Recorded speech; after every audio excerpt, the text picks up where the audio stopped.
It was a late October evening when Emma arrived at her grandmother's house in the countryside. The air smelled of rain and wet leaves, and a thunderstorm was gathering above the lonely hills. Emma had returned after almost 10 years, hoping to reconnect with the only family she had left. After dinner, her grandmother went to bed early, and Emma wandered into the attic, a dusty old room full of forgotten trunks, broken clocks, and faded portraits. She brushed away a cobweb and noticed an old wooden box. Inside was a black and white photograph, cracked at the corners. It showed a family standing proudly in front of a huge Victorian mansion. The faces were old-fashioned, dressed in 1930s clothes. But what chilled Emma was the figure standing in the back, a tall man, slightly blurred, as if he didn't belong in the photo. His face was turned halfway, his eyes faintly visible, watching. She carried the photo downstairs and showed it to her grandmother. The old woman's face drained of color. "Where did you find this?" she whispered. "In the attic," Emma said. "Who are they?" Her grandmother's hands shook. "That house, that's where your great-uncle Peter vanished. The police never found him. That photograph was taken the night before he disappeared." Emma looked again at the blurred man. "Is that him?" Her grandmother shook her head slowly. "No, Peter was the little boy in front.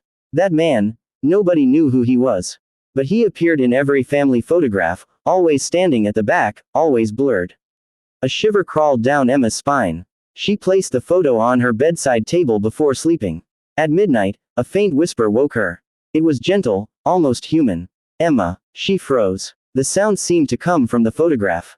Slowly, she turned her head. The room was dark, except for a thin beam of moonlight touching the frame. The blurred man's outline seemed clearer now, his face slightly more visible, his lips curved into something that looked like a smile.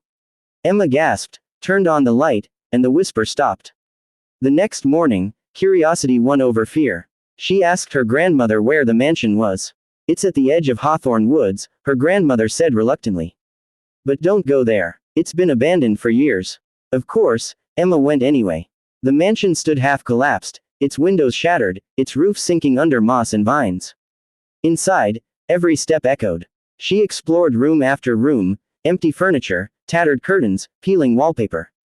The air smelled like damp dust and something faintly metallic. Then she found the grand hallway, the same one from the photograph. On one wall hung a series of portraits, all black and white, all the same family. But in every single photo, there was that blurred man, standing quietly at the back. Her heartbeat quickened. She lifted her flashlight, and noticed something strange. The latest photo in the row was slightly newer, less dusty. She leaned closer and felt her throat tighten. In that photo, she herself was standing in the middle, next to her grandmother. And the blurred man was right behind her shoulder. Emma dropped the flashlight. Its beam rolled across the floor and stopped at a locked wooden door at the end of the hall. Something behind it was moving, softly scratching. Her shaking hand reached for the handle. The chain rattled. A gust of cold air swept through the hallway. Then a whisper, clearer this time, brushed her ear. "I never left." The door creaked open just a little, and she saw a shadow. Tall, familiar, watching. The next morning, her grandmother found Emma's car outside the house, but Emma herself was gone. Weeks later, the police searched Hawthorn Woods.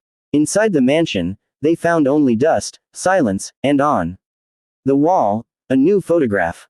It showed the same family. This time, Emma stood among them. And behind her, the man's face was clear for the first time, smiling straight at the camera.